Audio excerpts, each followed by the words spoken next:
right. Tonight we're going to be looking at the book of Ruth, and if you did not get a handout, there are some in the back and some over here. So if you want to get up and get them, that's fine. If you want to wait till it's over, that's fine too. And so we're going to be thinking about Ruth tonight, the story of redemption. 4 chapters, very small book, but yet very powerful and impactful. So many different layers that could be discussed with it. But just begin, of course, by the general overview that Elimelech and Naomi take their 2 sons and go to Moab during a famine. And as they're in Moab for 10 years, Elimelech dies, their 2 sons die, and the 2 daughters-in-law, Orpah and Ruth, are coming back to Israel with Naomi. She encourages them to go back home. Orpah does, and Ruth continues to stay with Naomi. And as they're there, they go and Ruth works at the threshing floor of Boaz, and eventually she is redeemed. And we'll talk a little bit more about what that means here in just a minute. The Levirate law, where you redeemed property, you redeemed people, and helped save the name of the family in the nation of Israel. And so after that is done, eventually Boaz and Ruth have a child, and that child is in the lineage of David, who will become the king of Israel. And so it's an important book on many fronts. So let's just kind of walk through it and see if we can piece it together. First of all, the name of the book is quite obvious. I mean, it's just coming from the person who is the central figure. Ruth is mentioned 12 times in the book, and she's kind of the focus of the book itself. Now, the author of the book is somewhat debated. The Jewish Talmud, and the Talmud is a collection of Jewish writings and some of their historical analysis of things. It says that Judges and Ruth were both written during the time or by Samuel, because the book of Ruth opens with these words, "in the days when the judges ruled." Okay? And so this is set in the time period of the Judges, which we'll look at in more detail here in just a minute. And so it seems most likely that it was written by Samuel. Other people would give it to Nathan or to David himself, being written much later. Either way, it doesn't really change all that much. But that is something to take note of. All right, the date of the book itself, the date of its writing, most likely written somewhere around 1000 BC, a little bit before that, as David is probably on the throne at that particular time, the beginning of his reign, and establishing some things about him.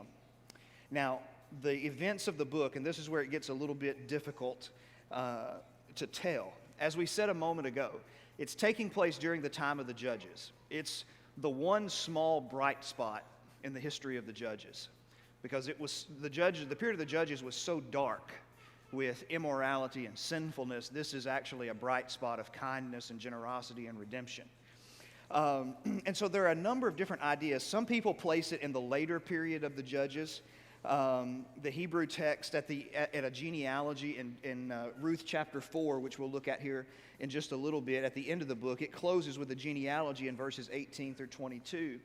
But when it says David, or the Hebrew text says David was born, that leads some people to the idea that David was at least alive when the book was written.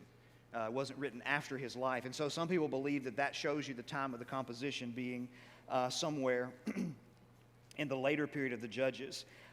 Josephus said it was written during the leadership of Eli, which would have been, of course, the first part of 1 Samuel. Now, some people would place it in what's called the middle period of the Judges. That is during the time of Gideon and the Midianite oppression, and that's why they go and search for food in a foreign land. Okay, because the book opens, now in the days when the Judges ruled Israel, there was a famine in the land. Now, that's not uncommon, because God had promised long ago in the blessings and curses of the law that if they were unfaithful, famine was one of the consequences that they would have. Okay? And so it's not unlikely that Israel is in one of its sinful cycles at the time of this story. And so which time it fits, we don't know. Some people would say that it fits in Judges 6 with the time of Gideon. Others would place it in the ruling of Jair in Judges chapter 10. either way, it's almost impossible to know, to be honest with you. It's mere guesswork at this point. We just don't know it. But those are some options, either in an earlier portion or a latter portion of the Judges. Now, as far as time covered in the book, the first opening verses, the first couple of paragraphs, cover about 10 years of time, okay? Because when you open the book, beginning at verse 4, it says, "These took Moabite wives. The name of the one was Orpah, and the name of the other Ruth. They lived there about 10 years, and then they end up returning home." And so from the time that they leave Bethlehem and they go to Moab, which was a Gentile nation that was a foreign nation against the people of God and had a long and hateful history with the people of God, and from the time that they return, so about 10 years there, and then in the process, about exactly how long it takes, chapters 2 and 3 are during the barley harvest, which would take several months, give or take. And then you have the process of redemption, which takes place during the barley harvest. And then the book ends with Ruth having a child. And so, 10 years plus 1 or 2 is probably a pretty safe number there to say that we're looking at roughly 12 years. Of course, the majority of the book is really focusing in on really that last year or two. And so those are some things concerning the timing of the book as we try and piece it together. All right? Now, when we think about, let's make some observations just about the book itself. Now, the book was very important. They had 5 major feast days, and they had special books of the Bible that were read during those feast days. Now, the book of Ruth was read during the Feast of Pentecost, okay? That time when people brought their first fruits of their field into an offering for God. And the reason why this book was read was because that it takes place during the time of the barley harvest. In chapter 1 and verse 22, it says, "So Naomi returned, and Ruth the Moabite, her daughter-in-law, with her, who returned to the country of Moab. And they came to Bethlehem at the beginning of the barley harvest." And so it would have been around this particular feast day, and so they would read this book every year at this particular feast to remind them of the things that were going on. And it was very fitting because Pentecost would also be the day the church began many, many years later. And so it was read during that particular time. Now, one of the peculiar things you notice when you look at the books of the Bible just at a table of contents is that this is one of the few books that was named after women. There are only 2, Esther and Ruth. And so it's somewhat surprising that it would be named after her. Number one, the fact that it's only one of 2 books named after women. Number 2, she was a Moabitess. She was not a Jew. It's the only book named after a Gentile in the Old Testament, and the only other book in the New Testament named after a Gentile is Luke. And so from that regard, it's peculiar. And of course, the Moabites had a hateful history with the people of God. The Ammonites and the Moabites, you remember, came from a pretty dark background, to say the least. And you remember it came from the incestuous relationship of Lot and his 2 daughters. The Moabites and the Ammonites did. And so the fact that she would be a Moabitess and that the book would be named after her, you have to really understand the animosity that existed between Jews and Gentiles, and even especially with people from Moab, okay? Now, as far as the book's placement, of course, not everybody's Bible throughout the history of the world has had their books organized the same way that we have them now. Not even to this day they don't, okay? That is, you always have an Old and a New Testament, but they're not always in the order in which we find them now. Right now, Ruth is after Judges in an American Bible, and of course, that makes sense to us because we're chronologically thinking people. We like chronology. And so we like Judges and we like Ruth right after it because it goes during that time period. But in other days, it was placed before the Psalms because it's a genealogy of David, and David wrote the majority of the Psalms. Others put it just after Proverbs. And the reason for that was Proverbs closes with a discussion of what? Proverbs 31 is a discussion of the virtuous woman. And they put Ruth there to be read after it because they believed that she embodied everything that Proverbs 31 was talking about. And so, and that comes from a statement that Boaz makes to her in chapter 3. And so it has been put in different places throughout the years and throughout the ages. All right. Now, let's read number 2 under letter E together. It says, this is from J. Sidlow Baxter, and he kind of puts in better words what we tried to say a moment ago. He says, the book of Judges leaves us with the all too well-founded conviction that the general condition was one of moral deterioration. That is, when you look at Judges, it just goes from bad to worst to worst. And so he says, the book of Ruth turns a new sidelight on the scene and shows us that amid the degeneracy, there were instances of noble love and godly chivalry and a high ideal. And so it shows us that even when a time period when everything looks to be so terrible, that may be a summation of what was going on, but it doesn't mean it's true for every single individual and every single case. There were people that were still trying. There were people who were still faithful in the midst of that godless period and generation. All right? Now, this letter F and below, they kind of deal with some things in the book about its composition. Dever says that the book starts very down and ends very up. It moves from death to life, from barrenness to fruitfulness, from emptiness to fullness, from curse to blessing, from bitter to sweet, and from living in exile to producing the grandfather of a king. And that's true. This book is written, if you looked at it simply as a piece of literature, not looking at it as a book of the Bible, not even accepting it as inspired, if you looked at it as a piece of literature, it's masterfully written. Okay, from beginning to end, the way it moves into the valley and up to the mountaintop, and everything switches and moves perfectly. And we'll look more at an outline here in a minute that kind of shows just how well the composition is. His structure of it, whoever the author was, most likely Samuel again, the way he structured it was quite masterful. And but this book is one of those things. So it deals with redemption a lot. But it also deals with the themes of providence. Because in this book, like Esther, God is not mentioned a lot. And he's not mentioned as doing something a lot. It's more like happenstance. Boaz happened to come to the field at the time when Ruth was gleaning. Okay? And so there's this this feel of providence to it, where God is working behind the scenes. And you know that he's orchestrating it, but you don't see it. We have no explicit statements that is what he is doing in the process. But this book also talks to us about the dealing with some of the bitter difficulties of life. Because Naomi experienced them. She lost her husband, she lost her 2 sons, and when she returns home at the end of chapter 1, she's very bitter. As a matter of fact, she asked them to not call her Naomi anymore, but to call her Mara, which means bitter. Because she says, the Lord has afflicted me. He has come after me for whatever reason.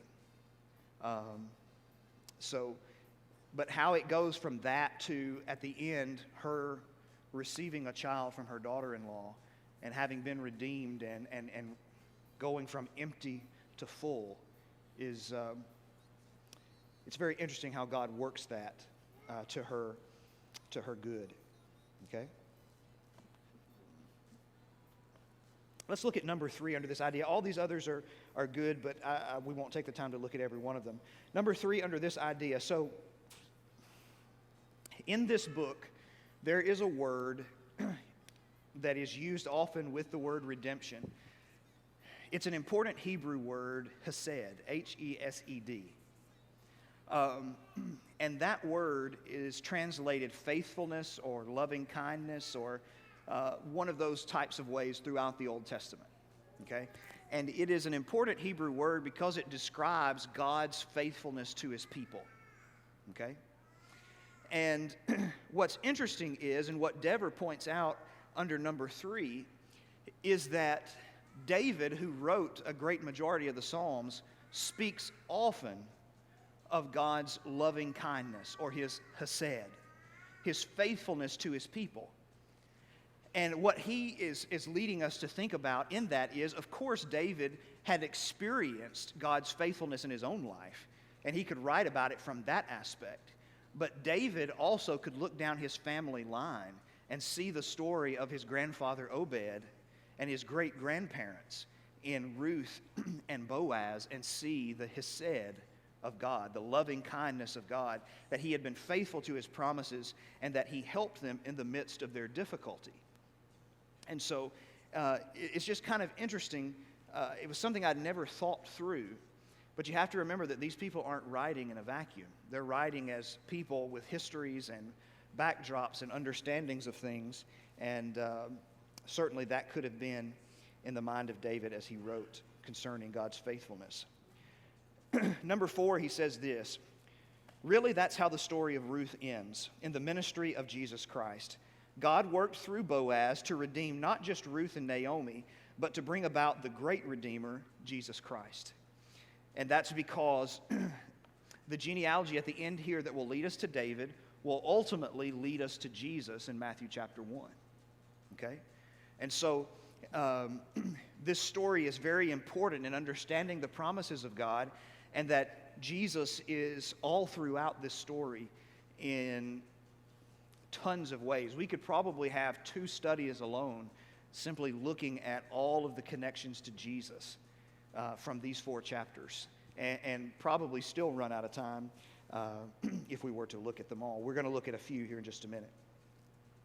All right? Let's think about the purpose for a minute.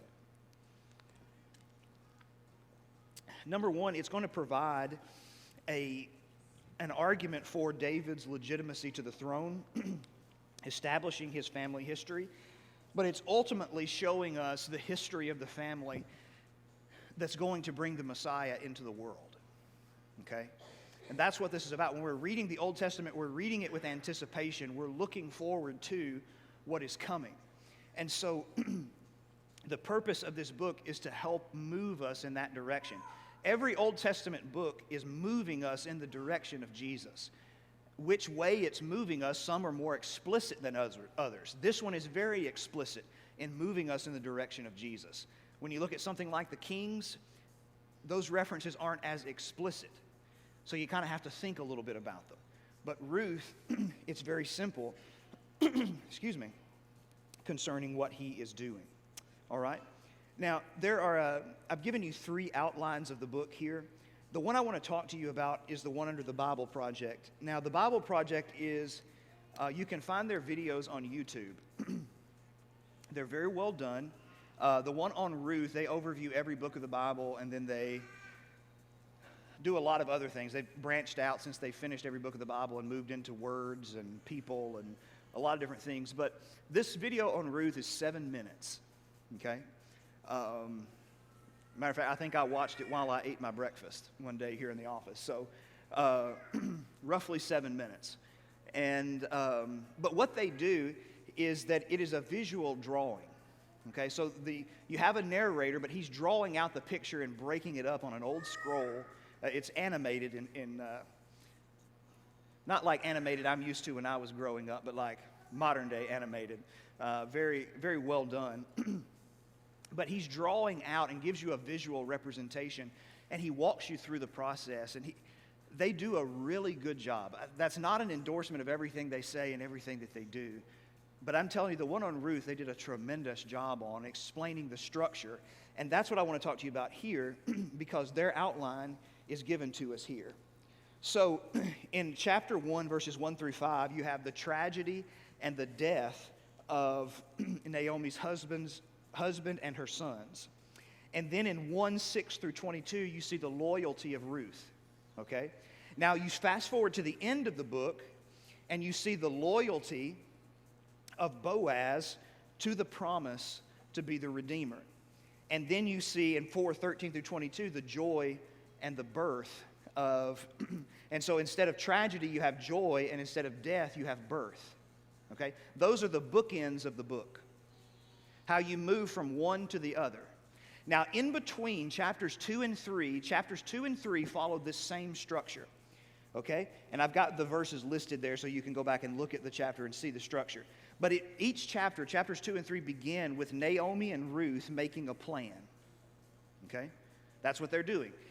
In chapter 2, they're making a plan about how they're going to eat. They're going to go and glean in a field. In chapter 3, they're making a plan about how Ruth is going to go and meet Boaz and seek a marriage proposal, basically. Then, in the middle portions, you have a meeting between Ruth and Boaz. Boaz comes to the field in chapter 2, and he meets Ruth. He wakes up, and she's at his feet. And I'll be honest with you, chapter 3, when she goes and she sleeps at his feet and he wakes up, it's a little bit peculiar for us in an American. Our culture, we would look at it, it feels a little strange, but it was normal in their culture. But you have them meeting, and then the end of those chapters, chapters 2 and 3, both end also with Naomi and Ruth rejoicing because things have worked out well. And so the book itself is composed and written in such a way that is quite extraordinary. A lot of times people look at and scoff at Scripture and they say, these were very primitive people. They didn't really have a lot of education or understanding. Well, when you look at the literary structure, the way these books are put together, I don't think you can ever make an argument that says these were primitive people that didn't understand how to do things. Matter of fact, they were much more creative in their storytelling than we are. And the way that they wrote was so structured that it's quite extraordinary to behold as you look at each book of the Bible, and each one has its own structure. All right, let's look then at the key verses in the book. I've got 4:13 through 22, but we'll simply look at verses 18 through 22, which is the genealogy. All right, so he says, now these are the generations of Perez. Perez fathered Hezron, and Hezron fathered Ram, and Ram fathered Amminadab, and Amminadab fathered Nahshon, and Nahshon fathered Salmon, and Salmon fathered Boaz, and Boaz fathered Obed, and Obed fathered Jesse, and Jesse fathered David. And so that is a 10-generation genealogy. Now, that's not a full list of every name, because when you're dealing with these genealogies, they're so extensive and so big, you couldn't list every name, or otherwise it would be forever long. Okay, so like in Matthew chapter 1, he doesn't list the whole genealogy. He gives us 14 generations in 3 sections to help us understand that genealogy, because the list would be so long. And so this genealogy actually covers about 1,000 years. It goes back to Perez, which was a son of Judah, one of the descendants, of course, of Jacob, one of the 12 tribes, the 12 sons of Jacob. And so it fast forwards and it connects. Now, it's interesting that it starts there because it connects the story of Ruth and Boaz all the way back to the beginning of Israel, where you have Jacob, Israel, and his 12 sons, which become the 12 tribes, which become the nation of Israel, over which David is going to reign as king. And so these verses help us make this connection of God's promises. Because you remember the promise that was made to Abraham was also made to Isaac, that was also made to Jacob. And so there's that promise connected with Perez, and then with David in 2 Samuel 7, we're going to get another promise. And so what we're doing is we're building bridges between these major promises as we're going through. All right. Finally, let's look at redemption here. So Boaz redeems Ruth. Now, under the Old Testament, they had the Levirate law, was what it was called. Okay? So the Levirate law stated that if you had a man who married a wife and he died before he had children, before he and his wife had children, then the next of kin, usually a brother, but in this case, that was not the case. Sometimes it was further down the family line, would come in and they would redeem that family. That is, they would marry the wife and they would buy the property of the deceased man. And the first child that came from the new marriage would take on the name of the father who died, so that the name would not be blotted out of Israel. That was the whole point of it, okay? Now that's what's behind the issue in Matthew 22 when they asked Jesus, the Sadducees asked Jesus about the resurrection. They're building their argument on that law.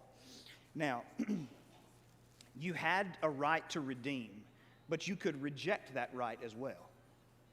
And in this book, Boaz is actually not the closest redeemer.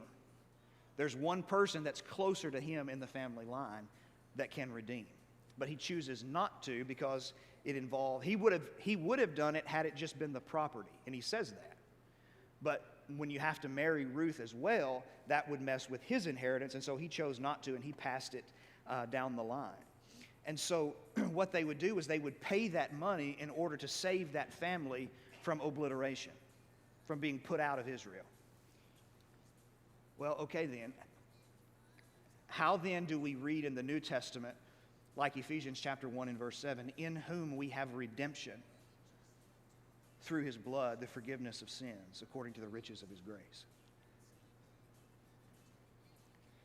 We had a near kinsman who stepped in and paid a price for us so that we would not be obliterated. Okay? And so even when we're reading things like Ephesians 1 or other places that are dealing with redemption, the message of it is calling us back to the Old Testament to see something, to see a physical picture of someone stepping in to save the life and to save the family of another individual. And so we see that premise here, and we'll talk more about that here in just a second. Now, obviously, this family is ultimately going to take the place, or ultimately going to bring the Messiah into the world. Ruth is mentioned, one of the 4 women that's mentioned in the genealogy of Jesus in Matthew chapter 1. So there you have a Moabitess, a Gentile, mentioned in the very genealogy of Jesus. Third is, where does this whole story take place? Where's the whole story at? It's in Bethlehem. Bethlehem of Ephrathah. The same place where Jesus is going to be born.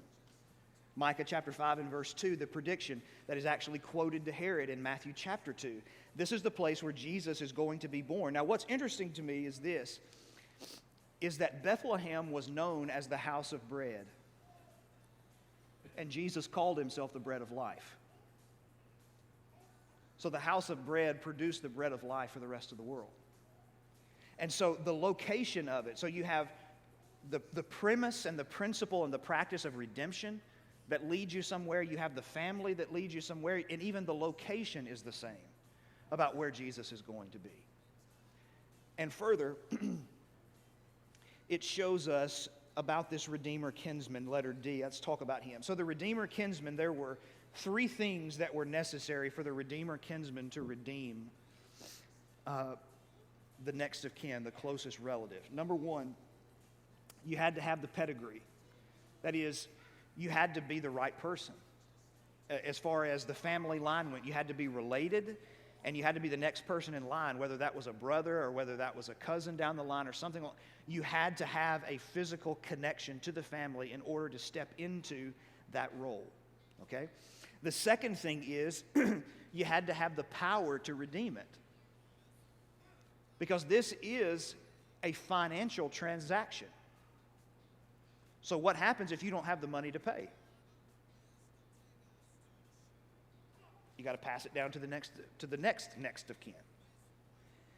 But then you also have to have the prerogative to do it. You have to have the willingness to do it. Not everybody was willing, even in Ruth. They weren't willing. You had the first man who was not willing, the next of kin, and then Boaz was the next after him. Now, the way that ties into Jesus is very important. So you have to have the pedigree. So in Hebrews chapter 2, it says that Jesus took part of human flesh that he might redeem us. He identified with us so that he might stand in the place of Redeemer, to fit the pedigree of being the God-man who could redeem humanity. That's what he did. He fit the pedigree. You also have to have the power to do it. You have to have the resources to be able to do it. Jesus had those resources. He was willing to, he gave his life, he gave his blood in order to redeem us. So he had the resources. But he also had the prerogative to do it. He chose to do it. He wanted to do it. Whereas he could have passed on it, he chose to do it. And so the image of the Redeemer kinsman is actually one, by the way, we're going to run into later in Job. What does Job mean when he says that I know that my Redeemer lives and he'll stand at the latter day upon the earth? What's he talking about?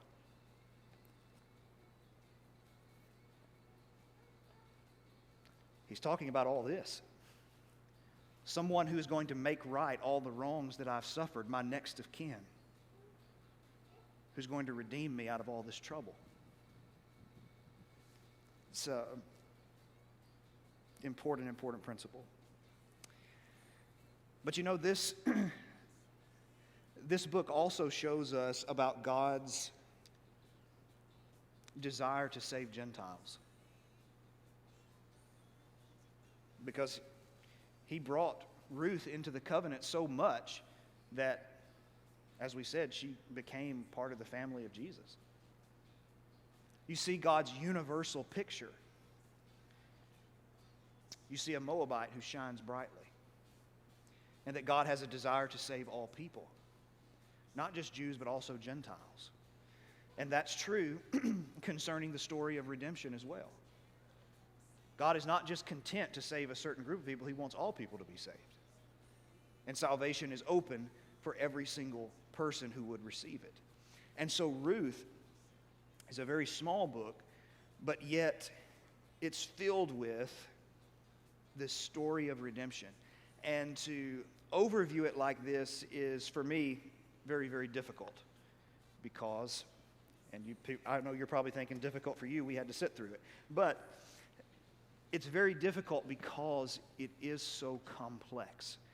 And that when you get into it and you start studying it, and you start teaching it, and you can take the time to really pause and really bear down on the images that are being presented, it opens up so much. Because I'll be honest with you, when I was in school, teachers talked about Ruth all the time. They talked about its importance, and I read it and go, I don't get it.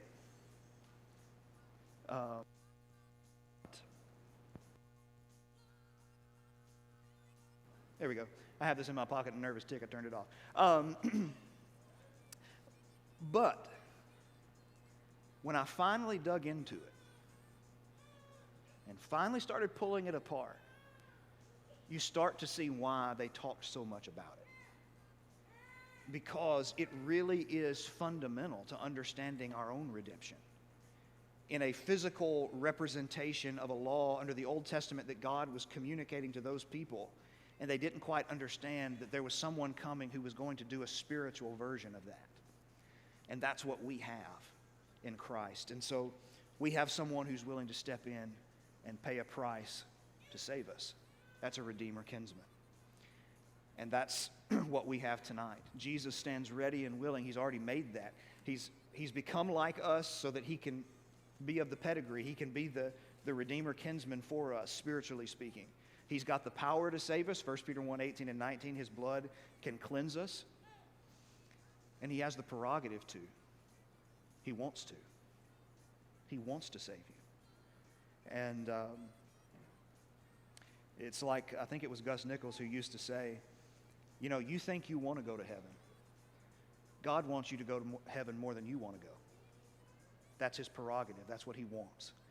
And so tonight, if someone is outside of Christ, he's ready and willing and ready to meet you. For penitent faith, confessing him to be immersed in water for the forgiveness of your sins, or as a New Testament Christian, maybe we haven't been faithful to our Redeemer, maybe we're struggling with something along the way, we can certainly pray together and he will be with us in that process. If we can help you this evening, let us know as we stand and sing this song.